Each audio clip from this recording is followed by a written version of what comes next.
Hey, I'm Allison from Learning at the Primary Pond. I'm a literacy specialist, and in this video, I'm going to explain how I plan a small group literacy lesson for kids who are pre-readers. And I'm going to give you some activity ideas as well.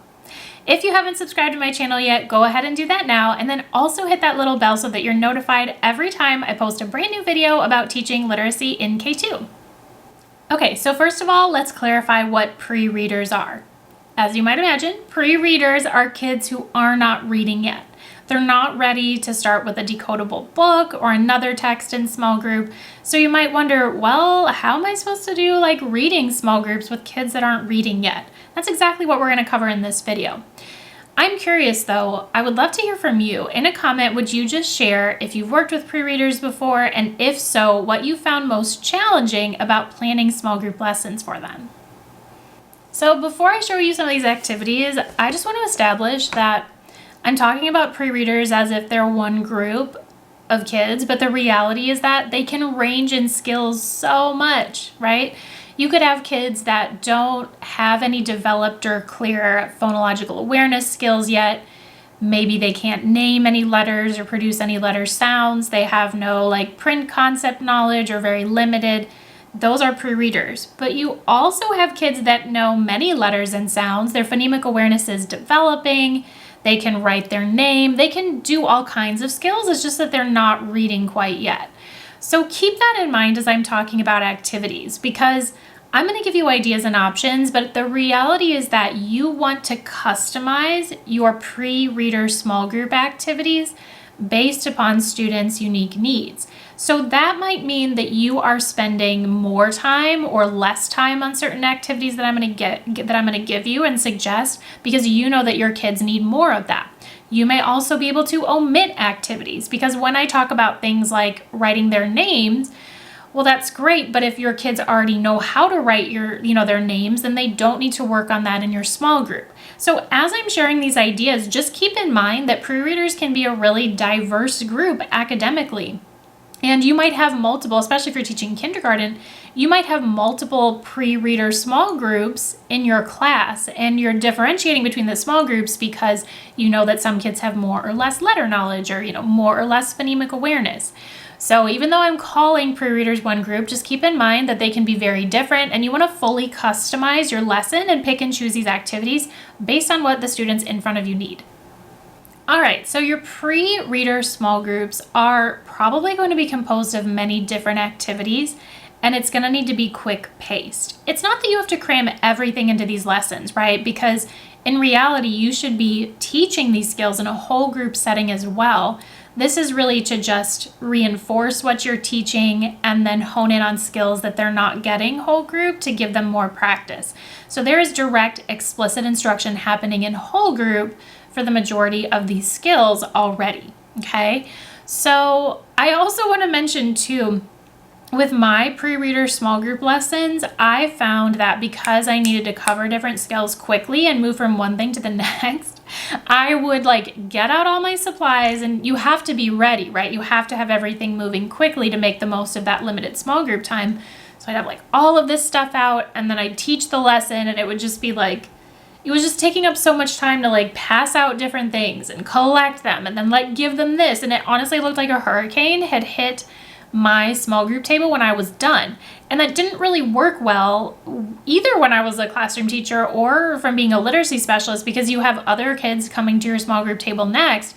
And if you've just created this disaster area like I was, then, you're not ready for the next group. So because I was struggling with, needing to have so many materials and hands-on and different activities for them, I ended up creating my small group resources for pre-readers. And I'll actually include a link in the caption for this video, so you can grab that later if you'd like. But the reason I created this is because it allows you to have binders. And, if you have 5 pre-readers in a group, then the max you need is 5 binders, because then when the next group comes, you can reuse the same binders. It's all you can wipe off, right? So the kids would write with a dry erase marker, and then they wipe off when they're done, and so that way you can reuse. But basically these binders have all kinds of activities and tools in them, and you can, so one per kid, right? You can tab with a little sticky note, like which activities you want them to focus on so that they can easily turn to it. But then they just turn to this page in their binder. And yes, might you need to add other manipulatives? For sure. Like this one is letter sorting by shape. So letters that have holes, letters that don't have holes. This is for those kids that are just starting to learn what letters look like and really distinguish between them. So anyway, you can add manipulatives, but having this binder is just such a time saver. It keeps you organized. It keeps things moving more quickly. Because with pre-readers, you just tend to need a lot of stuff and different types of activities. So that being said, let's go over what your schedule could look like. And again, I want you to customize this to the students in front of you, right? You don't want to just take this and use it verbatim unless it happens to meet your exact student's needs. So here's a little lesson template that I have. Again, this is from my small group pre-readers resource, which the link is going to be in the caption. But your schedule might look something like this. Number one, you have the kids work on writing their names if they need to. This can be really quick, like 1 or 2 minutes. Number two, some letter identification. The amount of time that this takes will really vary. It could be flashcards where they're just like, you're literally going through them, or it could be like, one of these little charts. Maybe they have to point to a letter, or you point to a letter and they tell you what letter it is. So it can really, be based on what kids need to work on, the specific letters that group needs to learn, and it could be 1 or 2 minutes, it could be a little bit longer. Next up, you might want to do some sort of phonological awareness activity. And I'm going to give you examples of all of these in a minute. I'm just kind of going over the schedule and then we'll get into activities. So phonological awareness is awareness of and ability to work with the sounds in words. Could be rhyming, identifying the first sound in a word, things like that. That can be another like 1-2 minutes quick. Next up, you can do letter sounds, and you can actually integrate letter sounds work with the letter names work if it makes sense. But it also might be something like, here's phonological awareness. Let me find something that's specifically letter sounds. It might be like a little game. And again, I'll show you some more options in a minute, but maybe like the kids are finding magnetic letters and they're matching like M for mitten, P for pig, R for rainbow. So that's something that's more letter sounds focused than letter names. But again, you can combine them as well. So like you could also at the very beginning have them read like, okay, I, igloo, J, jacket, J. Okay, so you could combine letter name and letter sounds work. On this theoretical schedule, I have like 2 to 4 minutes for letter sounds. But again, depends on how much time you have as a whole and depends on what your kids need. Now these next components, you can include them for sure. Some of your lessons may not need to include them and you may really want to just focus on letters and sounds. But in addition to getting kids to the point where they can, say letter sounds and decode words, you also want to be developing those related skills that will help them learn to read that aren't necessarily phonics and phonological awareness based. Now, one of those things is just print concepts. So like knowing where to start when you decode a word or pointing 1 to 1. And again, I'm going to give you some more activity examples in a minute, but just to show you real quick, like distinguishing between letters and words, right? Circle the letters or underline the words, getting them to know the difference between those concepts. So you could do something quick with print concepts. You could also, that would just be like, a minute or 2. You could also do something with book reading. And if the kids aren't reading yet, then it would be actually you reading to them. And this could be for oral language and comprehension development, which are important also. And sometimes in a small group setting, especially with English language learners, it can be helpful to get them more actively involved in a little read aloud or even a shared reading where you're reading them a book and you're modeling how you point. You're asking them questions. Oh, did I point correctly? Or where's the picture? Where's the words? Working on those print concepts can be done through shared reading of a book. When they get to the point that they know like some letter sounds, some basic high frequency words, then you can have them like read a sentence or like a very short text that just has like a few words. But until they're at that point, you might not have a book reading component, or you might just sometimes do one as read aloud or shared reading like I mentioned. So that could be maybe 5 minutes. And again, this is all covered in the lesson plan that I have along with the pre-A or the pre-reader materials. Again, caption for this video has the link. The last thing you can incorporate, and this kind of depends on time, is letter formation, or like learning how to actually write the letters. If you haven't already covered that in another activity, you could do a little bit of writing. And by writing, I don't mean maybe what you would think of as like normal, like writing lots of sentences, but maybe with your help, they spell a word or they write a really short sentence. Working on a couple of high frequency words. I do prioritize learning phonics and letter sounds before I start throwing a ton of high frequency words at them. But if they're getting to the point where you're like, okay, like, you know, in the next like month or two, we might be reading books, then you want to, you know, start teaching them simple words like the, that are kind of the glue that hold words together or hold words together in a sentence. And those high frequency words are going to help them when they're ready to read decodables. So you could be doing a little bit of that. You could also be doing oral language and vocabulary. I mentioned this a little bit ago about English language learners, but all kids need to develop their oral language and vocabulary skills, and that will help them with reading. So maybe it's just you print out an interesting picture and you ask the kids to talk about it, and you help like expand upon what they're saying and learn new words. So this is good for English language learners, but good for all kids. Now I've covered a lot in this sequence, right? I've talked about name practice, letter ID, identification, recognition, phonological awareness, letter sounds, print concepts, book reading, whether that's, you know, you reading to them or with them or supporting them, a little bit of letter formation and handwriting, writing, high frequency words, oral language, vocabulary. You may be like, oh my goodness, Allison, this is so much. And it is a lot, and you don't have to do all of it. And you don't have to do all of it in every lesson. So what you'll see if you use my pre-reading resource is that it's like choose one of these, right? So you might have different things here. Maybe you omit something if you don't have enough time, or the kids just don't need to work on it, and then you choose one of these options. So you don't have to do it all. I'm just talking about skills that we're going to develop, and now I'm going to show you some more examples of activities.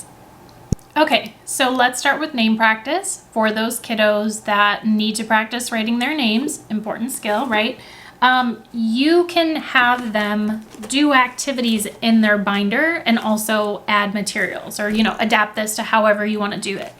In my pre-reading small group resource, there's a teacher's guide that you can print and create, and then the teacher's guide will tell you exactly what to do with an activity, and then it'll have like a little screenshot of what the page looks like in the kids' books. So that's kind of how it works. You have your own book, and the kids have their own books. Okay, so for name writing practice, what you could do, and this is so simple, is have a sign-in log. This is the one page in the binder that's not laminated, and it's literally just like a cardstock thing. So different kids might use this binder, and that's okay, but they practice writing their name. They like sign in to the binder, they write their name, and then you add more paper once you run out of lines.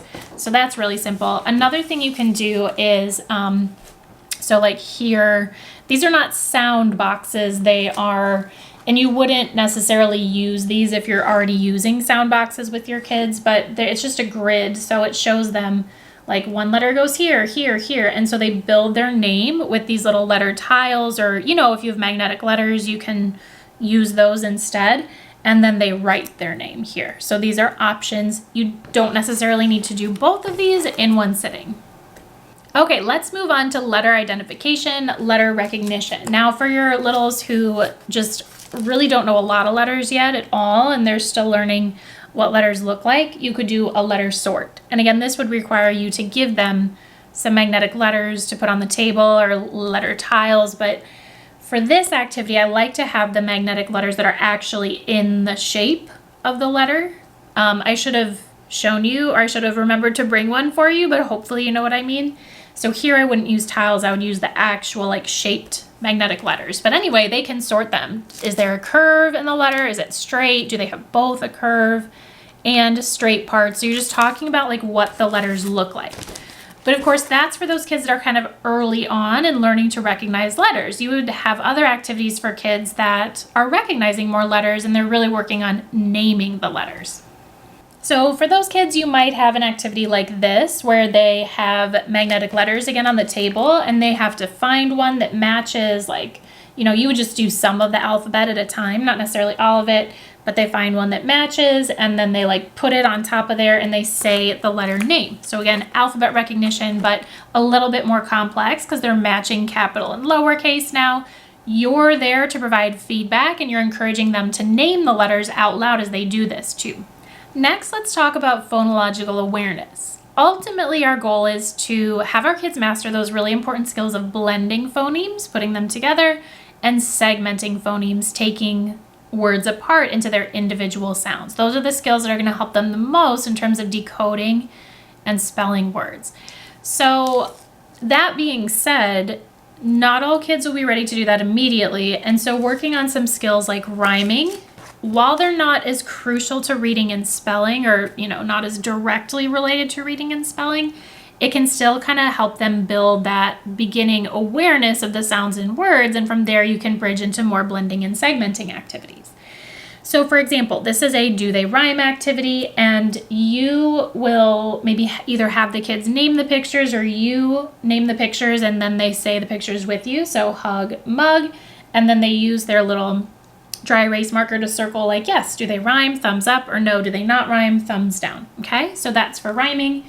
And then another important skill that I didn't mention is them being able to hear the first sound in a word and isolate that. And so one activity in the binders is this, do they start the same? It's kind of the same concept where they say the words aloud, bag, banana, and then they circle the thumbs up if the two pictures start with the same sound, and then thumbs down if they don't. So again, there's lots of different ways to practice these skills. These are just a couple of examples. Okay, now let's talk letter sounds. And remember, you will have been doing explicit direct instruction of the letter sounds in your whole group. And sometimes you're going to need to like reteach a letter sound. And maybe you focus on like sorting pictures that begin with the sound and don't begin with the sound. But sometimes you're just going to want to review letter sounds that have already been taught.